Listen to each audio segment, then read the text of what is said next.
Vous avez dit que si la voix de Dieu n'est pas claire pour vous, c'est parce que vous ne le respectez pas.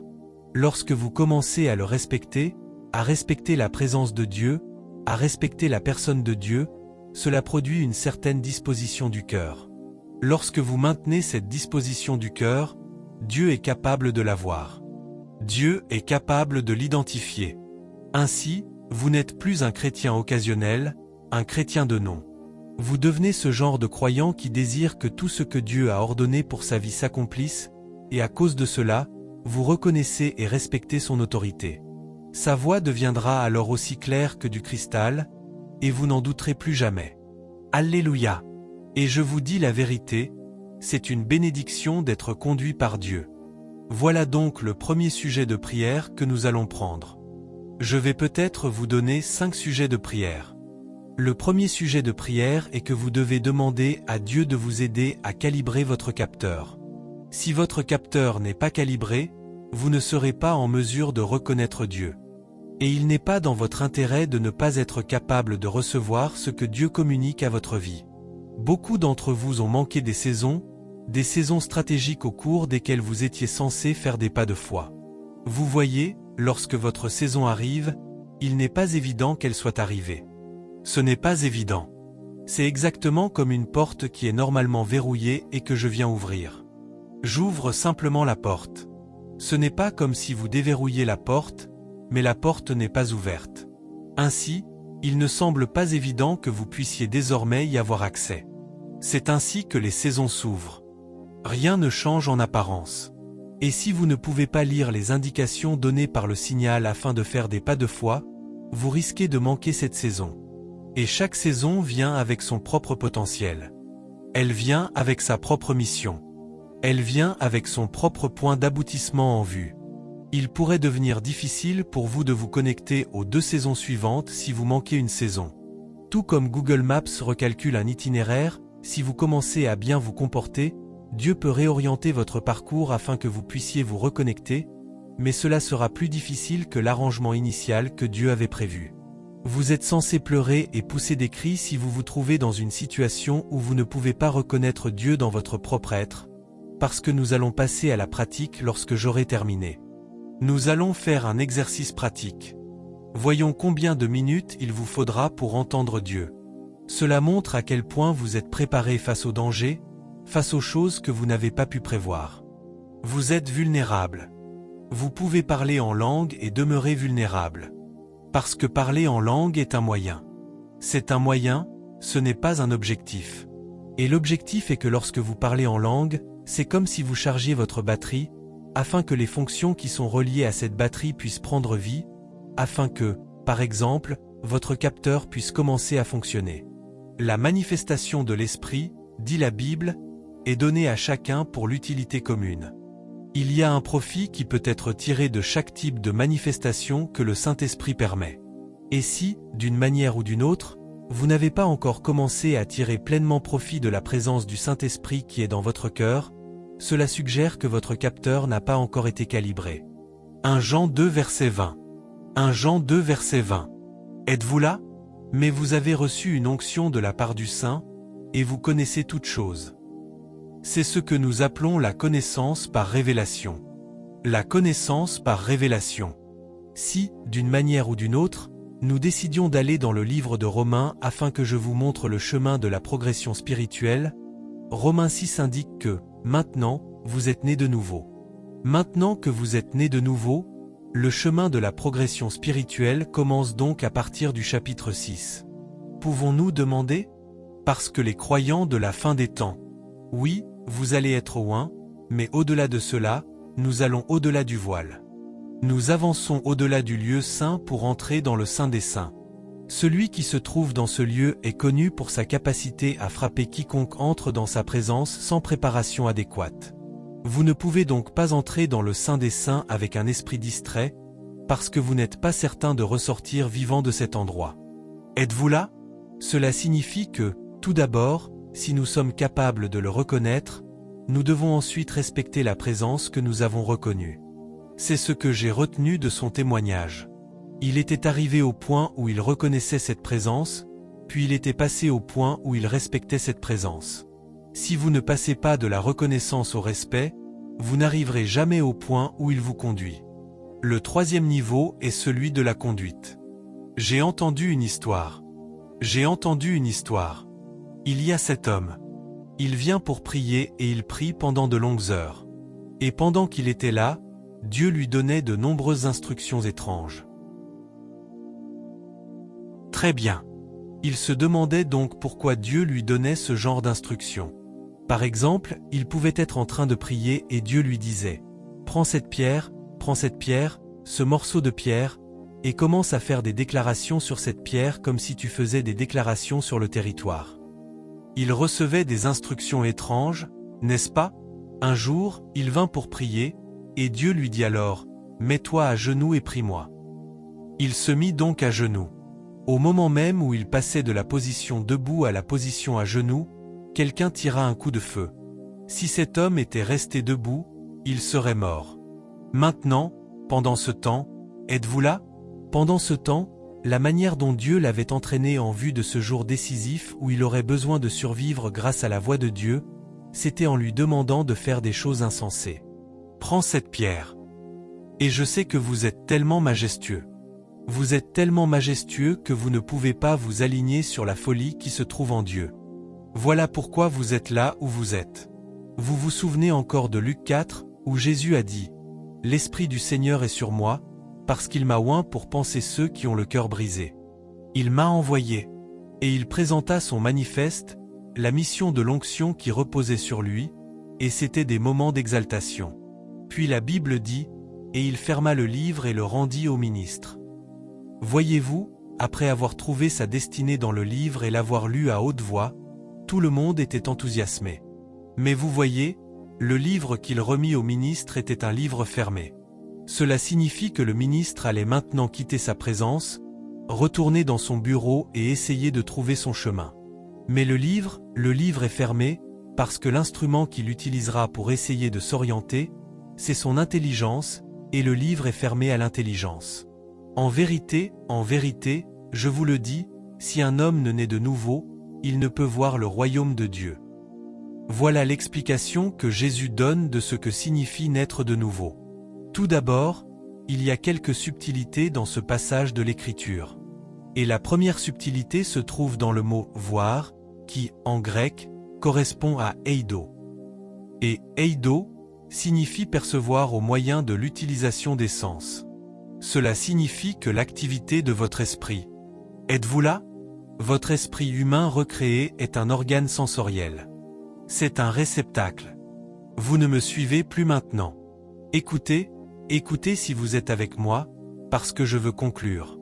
Écoutez, je pensais que j'aurais pu vous conduire au-delà de la connaissance par révélation, du savoir par révélation, pour passer à l'étape suivante. L'étape suivante est l'enseignement de l'Esprit, lorsque le Saint-Esprit devient votre enseignant. Mais attendez. Dans cette présentation que Jésus vient de faire ici en utilisant le mot « eido », Jésus semble suggérer que votre esprit humain, possède des sens. Êtes-vous avec moi? D'accord, vous ne me suivez pas. Vous rendez-vous compte que lorsque vous étiez dans le ventre de votre mère, à 9 mois, vous aviez des yeux, vous aviez des oreilles, vous aviez des jambes, mais les yeux n'étaient pas opérationnels. Les oreilles n'étaient pas fonctionnelles. Il fallait d'abord que vous naissiez pour que ces yeux deviennent pertinents. Il fallait d'abord que vous naissiez pour que ces oreilles deviennent pertinentes. Êtes-vous toujours avec moi? C'est ce que Jésus est en train de dire. Vous aviez des yeux dans votre esprit. Vous aviez une capacité d'audition dans votre esprit. Vous aviez des sens dans votre esprit. Mais jusqu'à ce que vous naissiez de nouveau, ces sens pouvaient rester dormants. C'est lorsque le Saint-Esprit vient établir sa demeure dans votre esprit que ces sens prennent vie. Voilà ce qu'est l'onction. Êtes-vous là? Je viens donc de vous mentionner l'un de ces sens. Oh mon Dieu, quelqu'un est confus. Je ne parle pas des dons de l'Esprit. Je ne suis pas en train de parler de la question de savoir si vous avez ou non les dons de l'Esprit. Ce que je dis, c'est qu'il s'agit de savoir si vous avez ou non l'Esprit. Parce que si vous avez l'Esprit, il vient donner vie à votre homme intérieur. Et sa présence à l'intérieur de votre homme intérieur se manifestera à travers 4 sens. 4 sens. Le premier est la connaissance par révélation. Parce que ce que nous essayons d'aborder ce soir, c'est la capacité à le reconnaître. Ô mon Dieu! C'est alors que vous commencerez à respecter cette voix douce et subtile. Cette voix n'est pas à l'extérieur. Cette voix est à l'intérieur, la connaissance par révélation. Maintenant, vous voyez, après avoir maîtrisé la connaissance par révélation, et j'ai dit qu'environ 70% de la manière dont Dieu parle, du langage de Dieu, se présente sous cette forme, sous la forme de connaissance intérieure. Oh, d'accord. Je veux vraiment bien utiliser ce temps. Cela se présente sous la forme de connaissance intérieure. Permettez-moi de vous montrer quelques éléments. Pouvons-nous aller dans le livre de Jean 13 ?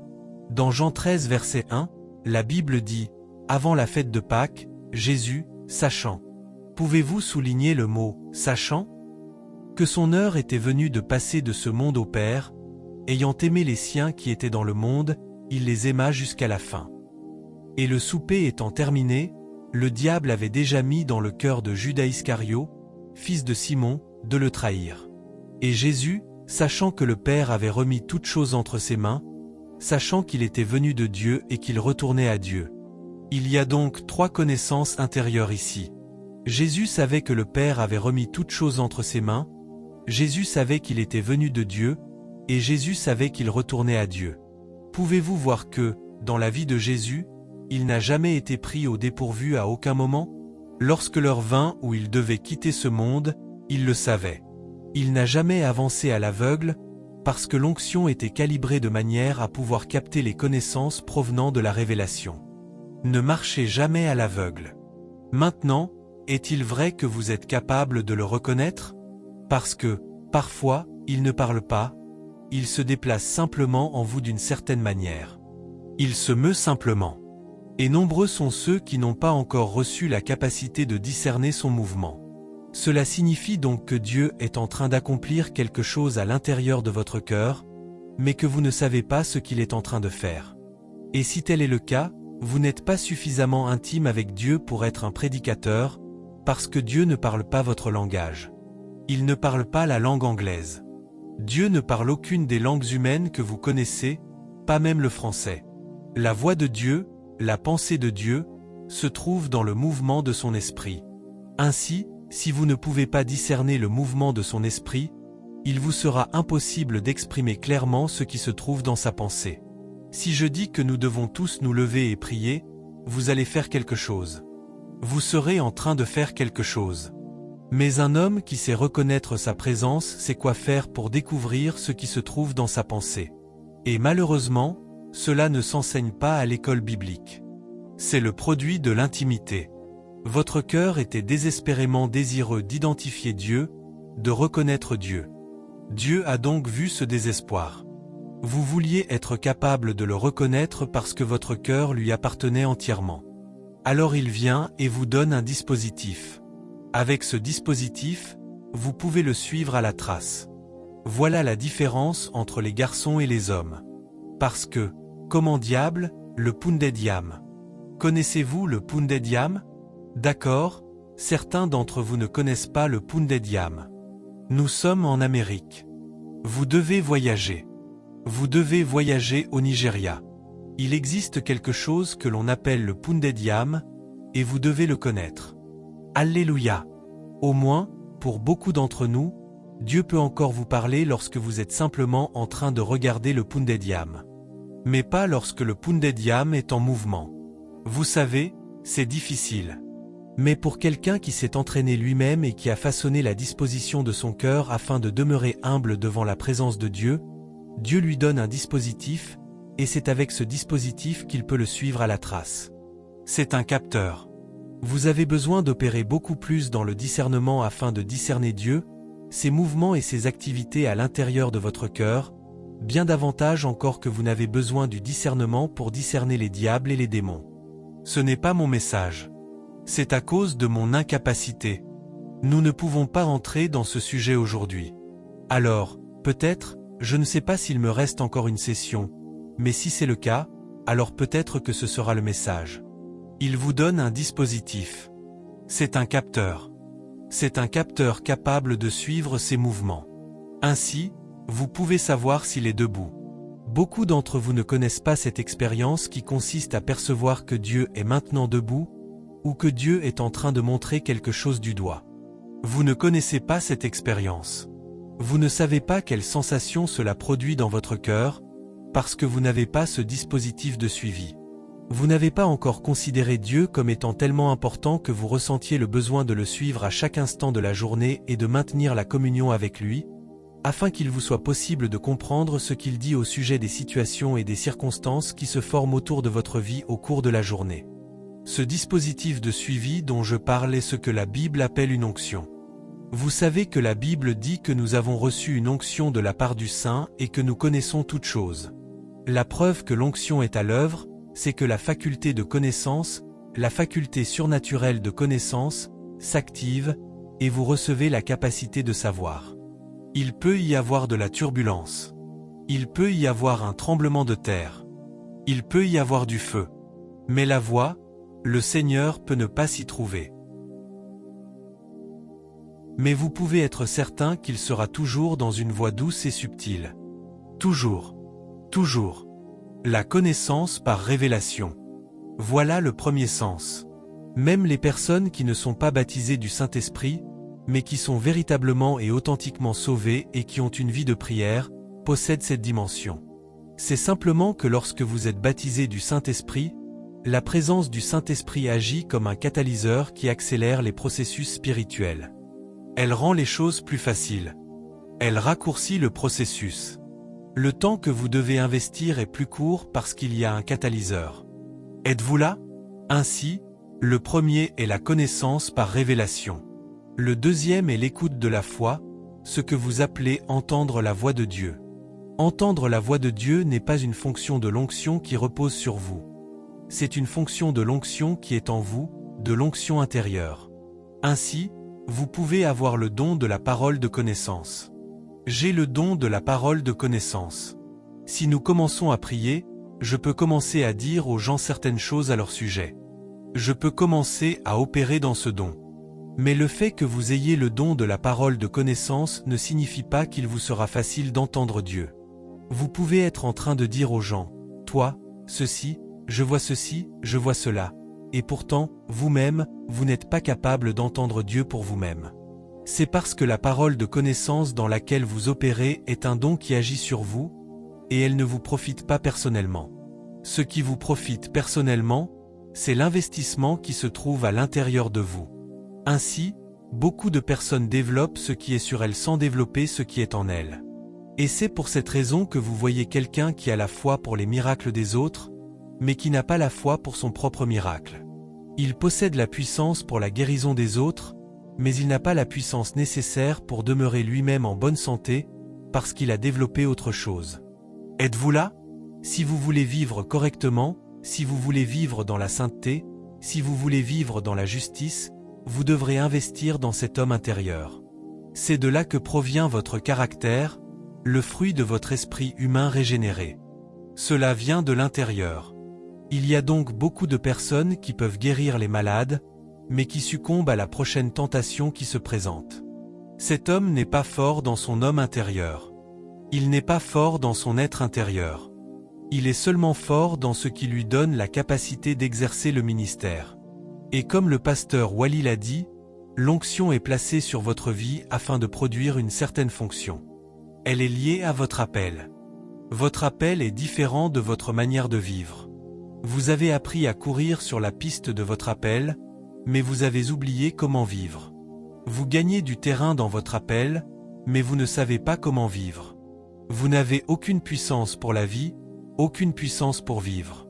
C'est parce que vous n'avez pas développé cette rivière tranquille qui coule en vous. Vous ne comprenez pas lorsque survient un volcan, une éruption intérieure, et qu'il vous appelle au lieu de prière.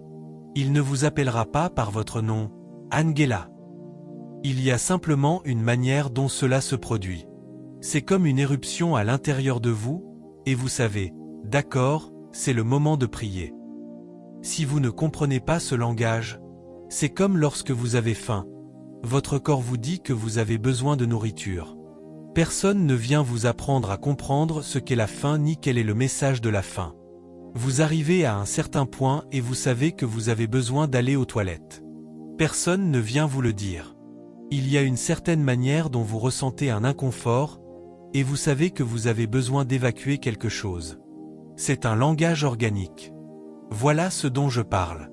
Il existe un langage spirituel dans votre cœur, et ce langage est produit, orchestré par le Saint-Esprit. Si vous ne savez pas de quoi je parle, alors vous ne savez pas comment écouter. Vous entendez avec celui-ci, mais vous écoutez avec un autre. Ils peuvent vous attacher à un poteau. Ils peuvent vous mettre derrière les barreaux, mais il n'y a absolument rien qu'un homme puisse faire pour vous enlever ce que vous avez vu. Ils peuvent vous enlever la tunique de plusieurs couleurs, mais il existe quelque chose qu'ils ne pourront jamais vous enlever. Je l'ai vu. Je l'ai vu. Je l'ai vu. C'était dans une nation du Moyen-Orient. Je suis arrivé à 3 heures du matin, et après avoir atterri, on m'a conduit à ma chambre d'hôtel. Je suis arrivé dans cette chambre d'hôtel vers 4h30 du matin.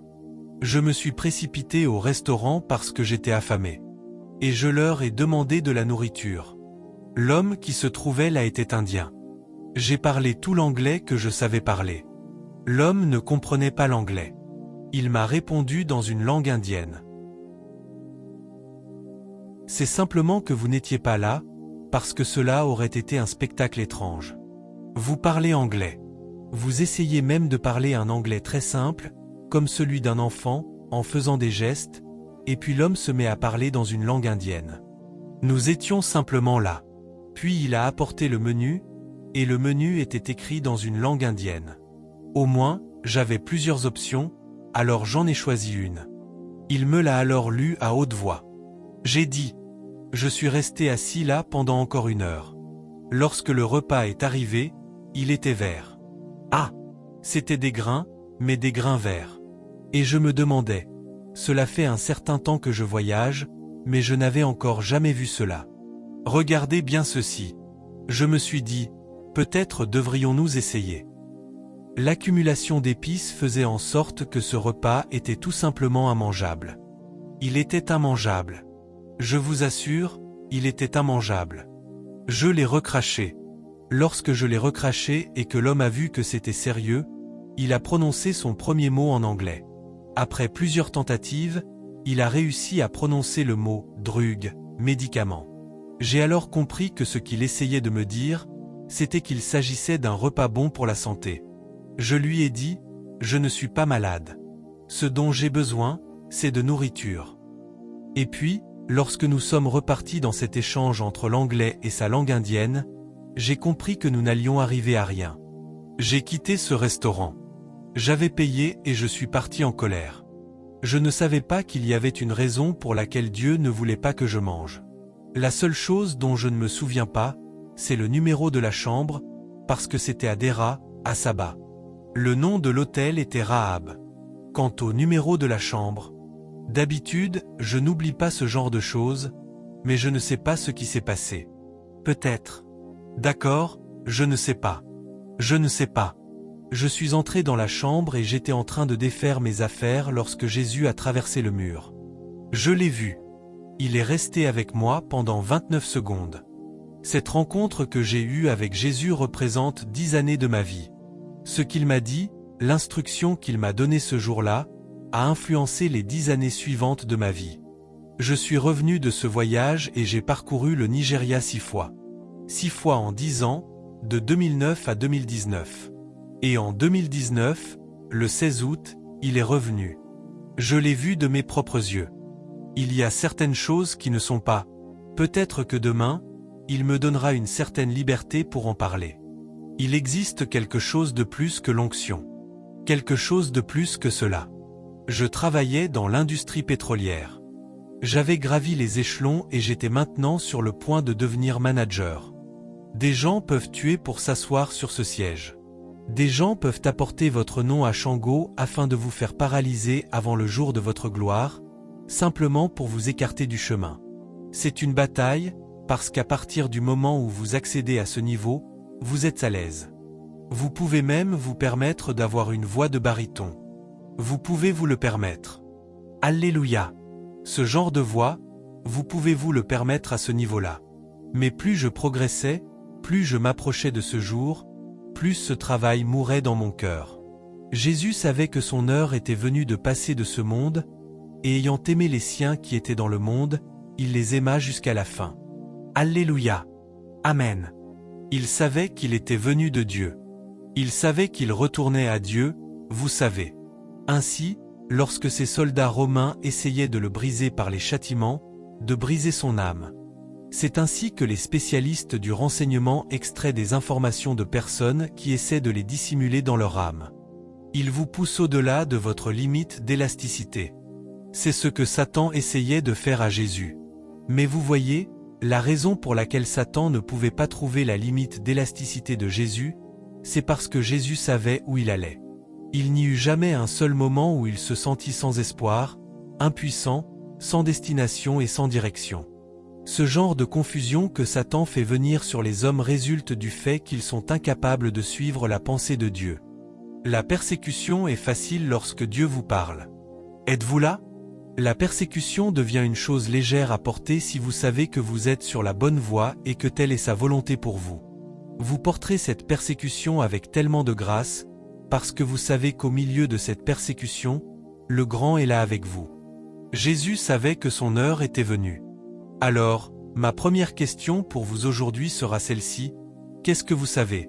Si vous perfectionnez votre écoute, si vous savez comment écouter la voix de Dieu et comment véritablement écouter, Dieu peut utiliser n'importe quelle situation pour vous faire entendre sa voix. C'est exactement comme dans le livre des Proverbes, où il dit « Je suis passé près du champ d'un homme paresseux, près de la vigne d'un homme dépourvu d'intelligence. » Les murs de pierre étaient renversés. Tout était envahi par les mauvaises herbes. Alors le Saint-Esprit lui a parlé doucement en utilisant cette situation, « Encore un peu de sommeil. » L'inspiration a commencé à parler, « Encore un peu de sommeil, encore un peu d'assoupissement, encore un peu croiser les mains pour dormir. » Ainsi ta pauvreté viendra comme un voyageur, et ton indigence comme un homme armé. Cet homme n'était même pas à l'église. Il est allé à la gare et il a vu quelque chose se produire. Et alors, le Saint-Esprit a commencé à lui en donner l'interprétation. Si vous savez de quoi je parle, vous vous rendrez compte que le monde physique et le monde spirituel sont tellement imbriqués l'un dans l'autre qu'il pourrait même vous être difficile d'en discerner la frontière. Si le navigateur peut ouvrir vos yeux, vous pouvez tirer une parabole de chaque situation. Vous pouvez tirer une parabole de chaque circonstance. Pourquoi êtes-vous sans parabole? C'est parce que vous ne comprenez pas les mouvements, le son, la vibration. Lorsque vous perfectionnez votre capacité d'écoute, alors Dieu vous donne une oreille spirituelle. Le genre d'oreille qu'avait Élisée. Il était dans sa maison, mais il entendait ce qui se passait dans la chambre à coucher du roi. Vous allez d'abord vous entraîner à écouter. Vous ne me suivez toujours pas.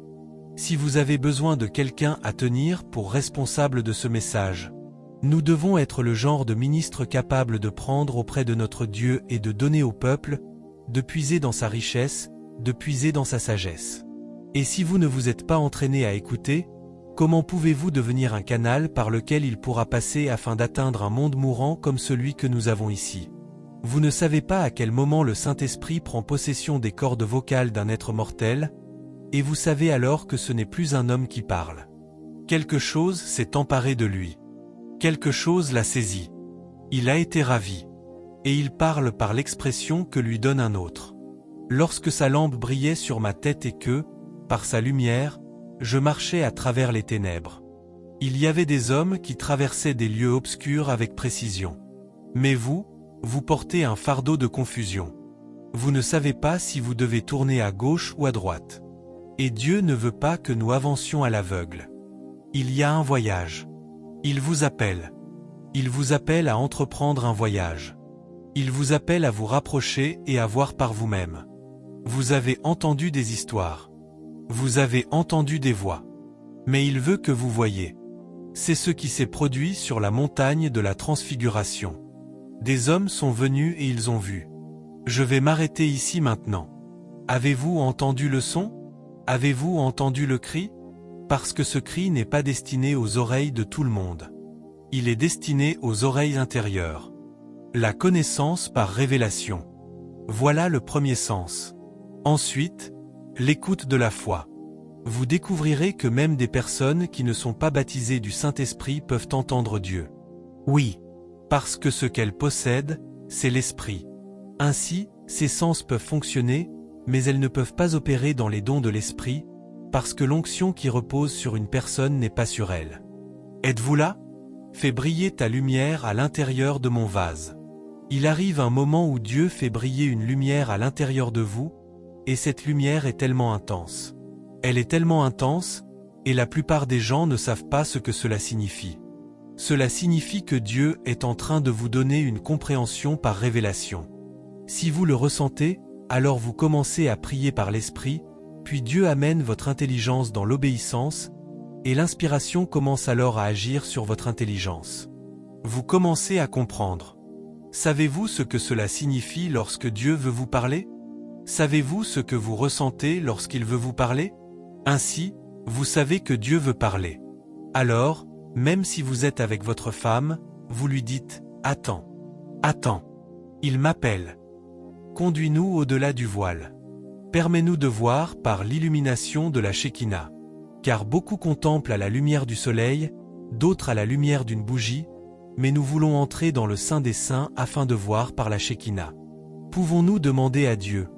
Nous choisissons de paraître insensés afin de pouvoir établir ton autorité sur nos vies. Nous choisissons de respecter ta présence. Quelqu'un a besoin de lui parler maintenant. Pour beaucoup d'entre nous, vous ne pouvez pas encore le reconnaître. Ces mouvements dans votre esprit, son mécontentement, son cri, vous ne pouvez pas les reconnaître. Pour certains autres, vous pouvez le reconnaître, mais vous ne le respectez pas. Vous ne pouvez pas marcher dans la gloire si vous ne respectez pas sa présence.